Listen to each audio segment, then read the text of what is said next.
جڑا ہوا مضمون ہے اور میں چاہ رہا ہوں کہ اس کو یہیں پر ایڈریس کر لیا جائے تاکہ اس حوالے پر کوئی تشنگی باقی نہ رہے. اور وہ ٹاپک ہے عقیدہ حاضر و ناظر، جو ہمارے سب کانٹیننٹ میں اس نام سے جانا جاتا ہے. ویسے پوری دنیا کے اندر صوفیاء کا یہ عقیدہ سینکڑوں سالوں سے موجود ہے.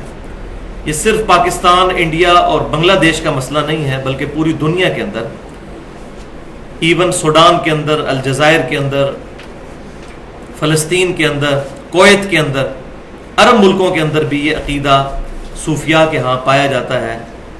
نبی صلی اللہ علیہ وسلم کی مبارک ذات کے بارے میں بھی اور اپنے بزرگوں اور پیروں کے بارے میں بھی.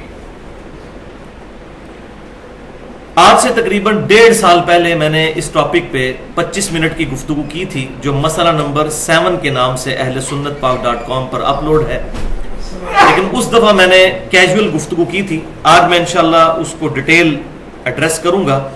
پھر ہماری جو پرانی گفتگو ہے اس کو ہم آج والی گفتگو سے ریپلیس کروا دیں گے. اور یہاں یہ بھی بات یاد رکھیں کہ یہ جو لیکچرز دوبارہ سے ریکارڈ ہو رہے ہیں، اس کا یہ مطلب نہیں ہے کہ میں نے کوئی موقف اپنا چینج کر لیا ہے. مقصد یہ ہے کہ جو چیزیں اس دوران فیڈ بیک کے طور پر ملی ہیں ان کو ایڈریس کر دیا جائے. تو ہماری آج کی گفتگو مسئلہ نمبر 7 کے نام سے اہل سنت پاک.com پر ہمارے یوٹیوب کے چینل 720085 کے تھرو اپلوڈ ہوگی، اور اس کا عنوان ہوگا عقیدہ حاضر و ناظر سے متعلق فرقہ وارانہ نظریات کا تحقیقی جائزہ. عقیدہ حاضر و ناظر سے متعلق فرقہ وارانہ نظریات کا تحقیقی جائزہ. عقیدہ حاضر و ناظر سے متعلق فرقہ وارانہ نظریات کا تحقیقی جائزہ. اس لیکچر کے شروع میں بھی میں پھر وہی گزارش کر دوں کہ آج کی گفتگو بھی بڑی محنت کے ساتھ کمپیریٹیو اسٹڈی کرنے کے بعد اس کا مٹیریل تیار کیا گیا ہے، اور یہ انشاءاللہ علی وجہ بصیرت اپنے اعتبار سے ایک منفرد گفتگو ہوگی. میں خود بھی 31 سال تک چونکہ بریلوی رہا، اور اس کے بعد 2008 میں جو بند مکتبہ فکر کے ساتھ بھی کچھ وقت گزرا، اس کے بعد اہل حدیث کے ساتھ بھی اور پھر اہل تشیع کے ساتھ بھی. اب بھی سب کی باتیں سنتا ہوں، اور جو حق بات کسی کی ہوتی ہے قبول کر لیتا ہوں، اور جہاں پر غلطی نظر آتی ہے اصلاح کرنے کی کوشش کرتا ہوں. اور بھائیوں، میں پھر وہی اعلان کروں کہ میری روٹی چونکہ دین کے ساتھ جڑی ہوئی نہیں ہے، انشاءاللہ میں بغیر کسی بھی شخصیت اور مکتبہ فکر کے خوف کے حق بات امت تک پہنچانے کی کوشش کروں گا انشاءاللہ تعالی. میں نے فرقہ واریت کو 3 طلاقیں دے کر اور 4 تکبیریں پڑھ کر دفنا دیا ہے، اور میرے حق میں دعا کریں، بلکہ تمام مسلمانوں کے حق میں دعا کریں کہ اللہ تعالیٰ اس دن سے پہلے کہ ہماری روٹی ہمارے دین کے ساتھ جڑ جائے، اللہ تعالیٰ ہمیں اس دن سے پہلے ایمان و عافیت کے ساتھ مدینہ شریف میں موت، جنت البقیع میں مدفن اور جنت الفردوس میں اپنے محبوب صلی اللہ علیہ وسلم کا پڑوس نصیب فرما دے. آج کے لیکچرز میں جتنی آیات آنی تھی، تقریباً 12 کے قریب آیات ہیں جو امپورٹنٹ ہیں.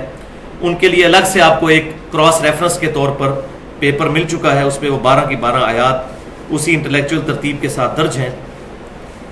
جہاں تک احادیث کا تعلق ہے تو صرف کرٹیکل احادیث کے میں انٹرنیشنل نمبر بتا دوں گا، علماء حرمین اور بیروت کی انٹرنیشنل نمبرنگ کے مطابق، جس کے مطابق عربی نسخے جو ہیں احادیث کی کتابوں کے چھپتے ہیں، اور ہمارے اس ملک پاکستان میں بھی دارالاسلام پبلیکیشن اسی کے مطابق کتابیں چھاپتا ہے. ٹائم بچانے کے لیے باقی احادیث کے صرف ریفرنس بتاؤں گا کہ یہ کس کتاب سے ہے، بخاری سے ہے، مسلم سے ہے، نمبرز نہیں بتاؤں گا. پھر بھی اگر کسی کوئی کیوری ہو تو لیکچر کے اینڈ پہ مجھ سے سوال کر سکتے ہیں، اور میرا ای میل ایڈریس ہے mirza_95@yahoo.com. اور یہ میں جو اپنا ای میل بار بار بتا رہا ہوں، اس کی وجہ یہ ہے کہ کچھ بدبخت لوگوں نے میرے ویڈیوز کے اوپر ڈبنگ کر کے اور دوسروں کی آوازیں بھر کے تو یوٹیوب پہ اپلوڈ کی ہوئی ہیں، صرف بدنام کرنے کے لیے. لیکن الحمدللہ حق بات چھپی نہیں رہتی، لوگوں کو پتہ ہے کہ یہ میری آواز ہے بھی ہے یا نہیں، اور گفتگو کے عنوان سے بھی پتہ چل جاتا ہے. آج کے لیکچر میں کل 3 اہم علمی پوائنٹس میں ڈسکس کروں گا. لیکچر میں انٹرسٹ کے لیے میں شروع میں ہی بتا دیتا ہوں، پہلا علمی پوائنٹ ہوگا عقیدہ حاضر و ناظر کی ڈیفینیشن سے متعلق کہ عقیدہ حاضر و ناظر ہے کیا، اور اسی میں ساتھ پھر وہ ٹروتھ بھی ریویل کروں گا کہ اس عقیدے کا بانی کون ہے. انڈیا، پاکستان اور بنگلہ دیش کے سب کانٹیننٹ کے ایریے میں کون سا شخص ہے جس نے پہلی دفعہ امت کو اس ڈگر پر چلایا؟ اور معذرت کے ساتھ وہ اہل سنت کہلوانے والے تینوں گروہ بریلوی، دیوبندی اور سلفی یعنی اہل حدیث کے مشترکہ بزرگ ہیں. میں انشاءاللہ ان کا نام بعد میں بتاؤں گا. دوسرے پوائنٹ پہ قرآن پاک کی آیات اور احادیث جن سے ڈائریکٹلی عقیدہ حاضر و ناظر لوگوں نے ڈیڈکٹ کیا، ان کو انشاءاللہ ڈسکس کریں گے. اور تیسرے پوائنٹ پہ پھر انشاءاللہ تعالی وہ آیات اور احادیث جس سے انڈائریکٹلی رزلٹ نکالا گیا عقیدہ حاضر و ناظر سے متعلق، ان کو انشاءاللہ ڈسکس کریں گے اور اسی میں لیکچر کنکلوڈ بھی ہوگا. اور یہاں یہ بات یاد رکھیے، یہ جو عقیدہ حاضر و ناظر ہے یہ بدقسمتی کے ساتھ اہل سنت اور اہل تشیع دونوں کے اندر آ چکا ہے صوفیاء کے زیر اثر.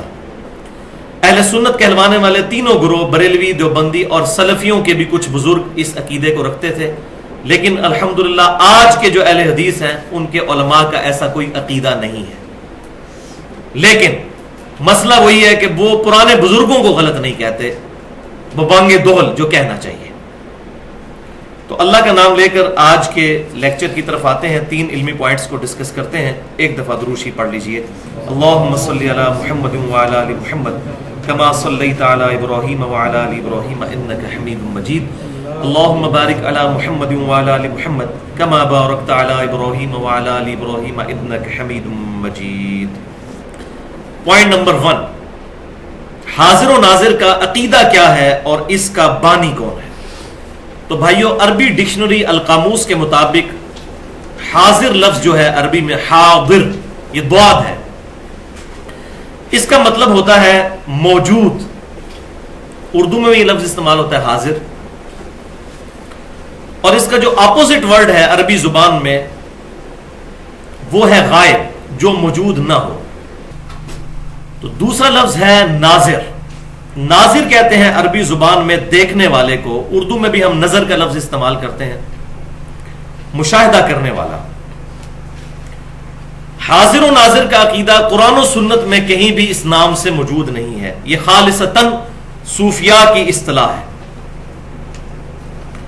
اور صوفیاء کا ماننا یہ ہے کہ امام کائنات سید الاولین والآخرین شفیع المذنبین رحمت للعالمین سیدنا و مولانا امام اعظم محمد رسول اللہ صلی اللہ علیہ وآلہ وسلم جب اس دنیا میں موجود تھے اس وقت بھی اور اس دنیا سے تشریف لے جانے کے بعد بھی قیامت تک کے لیے پوری امت کے حالات سے واقف ہیں. اور آپ صلی اللہ علیہ وسلم کا جسم مبارک اگرچہ مدینہ شریف کی قبر میں ہے لیکن روحانی طور پر آپ صلی اللہ علیہ وسلم پوری کائنات کے اندر موجود ہے. اور اس میں یہاں تک ان کا عقیدہ گیا کہ آپ صلی اللہ علیہ وسلم اس امت سے پہلے بھی جتنی امتیں گزری ہیں، حضرت آدم علیہ السلام سے لے کر نبی صلی اللہ علیہ وسلم تک، ان تمام امتوں پر بھی حاضر و ناظر ہیں.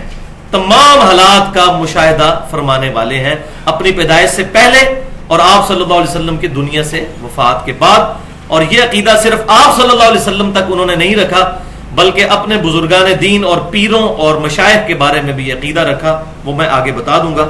اور یہ اتنا بڑا دعویٰ جو ہے کہ آپ صلی اللہ علیہ وسلم اپنی پیدائش سے پہلے بھی امتوں پر حاضر و ناظر تھے، یہ موریتانیہ کے اندر ایک صوفی گزرے ہیں آج سے 200 سال پہلے، احمد بن محمد ساوی مالکی. ان کی تفسیر ہے ساوی.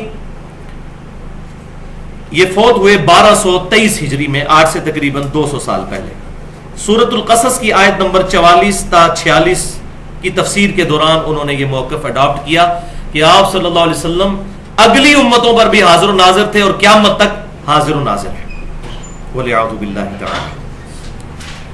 اس عقیدے پر ان کے جو کتاب و سنت سے دلائل ہیں ان کو انشاءاللہ اگلے پوائنٹس میں ڈسکس کریں گے.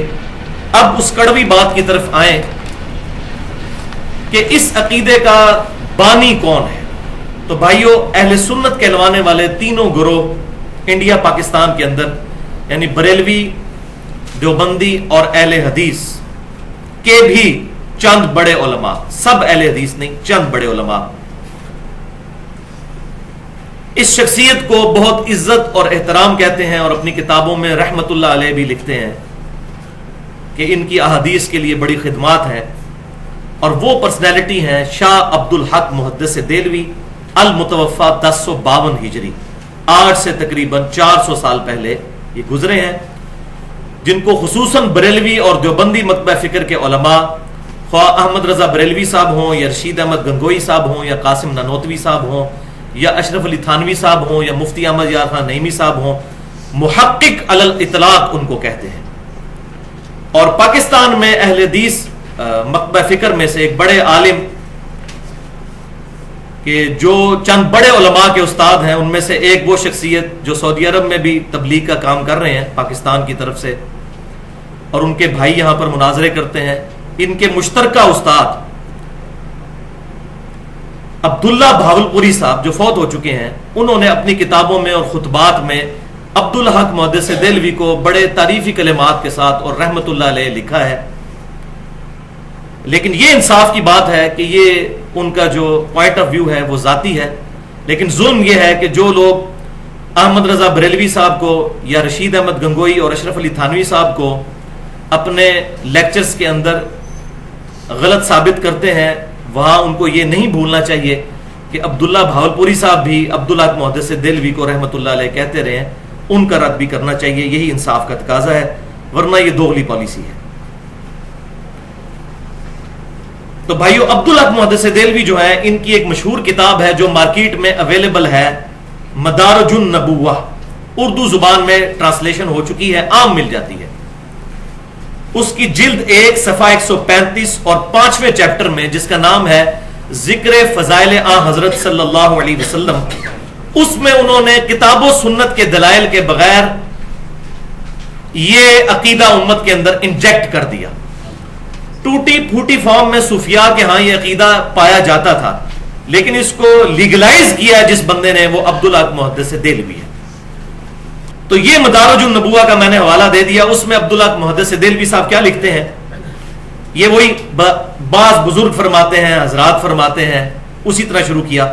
بعض عارفین فرماتے ہیں کہ نماز میں ایھا النبی کا خطاب اس لیے ہے کہ حقیقت محمدیہ صلی اللہ علیہ وسلم موجودات اور ممکنات کے ذرے ذرے میں موجود ہے۔ استغفر اللہ واتوب الیہ۔ یہ اکثر کہتے ہیں جو بریلویوں کا عقیدہ ہے جی نبی صلی اللہ علیہ وسلم ذرے ذرے میں موجود ہیں، یہ بریلویوں کا خالی عقیدہ نہیں ہے، بریلوی، دیوبندی اور چند اہل حدیثوں کے بزرگ شاہ عبد الحق محدث دہلوی المتوفا 1052 ہجری، یہ ان کا عقیدہ ہے۔ یہ ایھا النبیوں کے عقیدے کو جو انہوں نے توڑ موڑ کر پیش کیا اور آدھی حدیث پیش کی بخاری اور مسلم کی، وہ میں بعد میں ایڈریس کرتا ہوں، فی الحال اس کو سنتے جائیں۔ اس لیے نمازوں کی ذات میں بھی موجود اور حاضر ہیں، لہذا نمازی اس معنی سے آگاہ رہے اور اس شہود سے غافل نہ ہو تاکہ قرب کے نور اور معرفت کے اسرار سے کامیاب ہو جائے۔ یہ انہوں نے عقیدہ دیا۔ یہی عقیدہ پھر دیوبند کے رشید احمد گنگوئی صاحب اور احمد رضا بریلوی صاحب اور مفتی احمد یار خان نعیمی صاحب نے جال حق میں نقل کیا۔ اور یہ رشید احمد گنگوئی صاحب وہ ہیں جن کو فضائل اعمال والے شیخ زکریا صاحب قطب الاقطاب لکھتے ہیں اپنی فضائل اعمال کے اندر، اور قطب الارشاد اور غوث وقت۔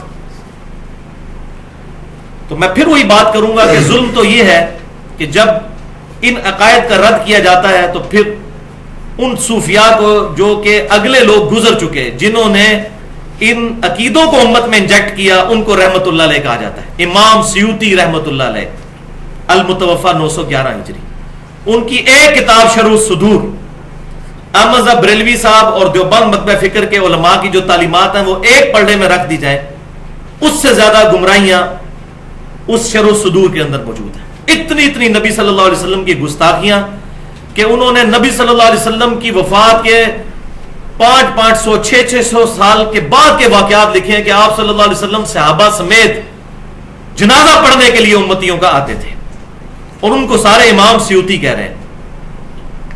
لیکن الحمدللہ میں حق گو آدمی ہوں، میں سب کو ایک ہی پلڑے میں رکھتا ہوں۔